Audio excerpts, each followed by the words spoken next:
বাংলাদেশের ভৌগোলিক পার্থক্য ও ঐতিহাসিক কারণে বিভিন্ন অঞ্চলে বিভিন্ন উপভাষার জন্ম হয়েছে।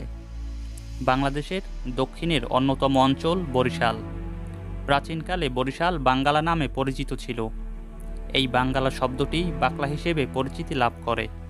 শোনা যায় ডক্টর কানুনগো নামক এক ব্যক্তি বাকলা বন্দর নির্মাণ করেন। এই সামুদ্রিক বন্দরে আরব ও পারস্যের বণিকেরা বাণিজ্য করতে আসতেন।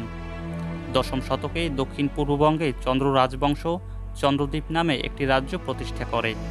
বাকলা ছাড়াও চন্দ্রদ্বীপের অংশ ছিল বর্তমান মাদারীপুর, গোপালগঞ্জ এবং বাগেরহাট জেলার অংশবিশেষ। পটুয়াখালী, ভোলা, পিরোজপুর, বরগুনা, ঝালকাঠি ইত্যাদি বরিশাল অঞ্চলের অন্তর্ভুক্ত। বরিশালী ভাষা বা বরিশালের উপভাষা বাংলাদেশের বরিশাল অঞ্চলের একটি কথ্য উপভাষা।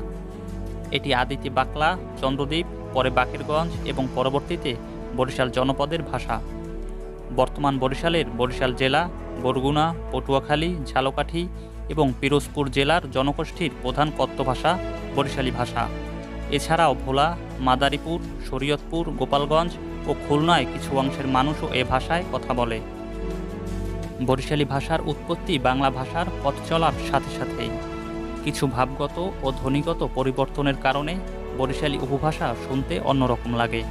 তবে একটু মনোযোগ দিয়ে শুনলে বাংলাদেশের যে কোনো প্রান্তের মানুষ এ ভাষা বুঝতে পারবে।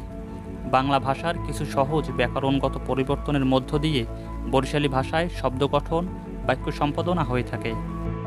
বরিশালের আঞ্চলিক ভাষায় রয়েছে অসংখ্য গান ও কবিতা। বর্তমানে বাংলা নাটকে এ উপভাষার ব্যাপক ব্যবহার দেখা যায়। পরিশেষে বরিশালে এসে মনুডক শুনবেন না হাই আবার কেমনে হয়। এখানে আইবেন বেন্নিহালে উড়ানে বইয়ে মিডেতে উরুম্মাইকে খাইবেন, দহুর রিয়ালে রাইতে হলমাসের হুরইতে বাতমাইকে খাইবেন, বিয়ালে কীর্তন খোলার বাতাসার গইয়ে বানান্যে খাইবেন, গৌর নদীর খাড়ি দইয়ার স্বরূপ করে আমরা কিছু জানি বাদ না যায় তা তো বুঝছেন।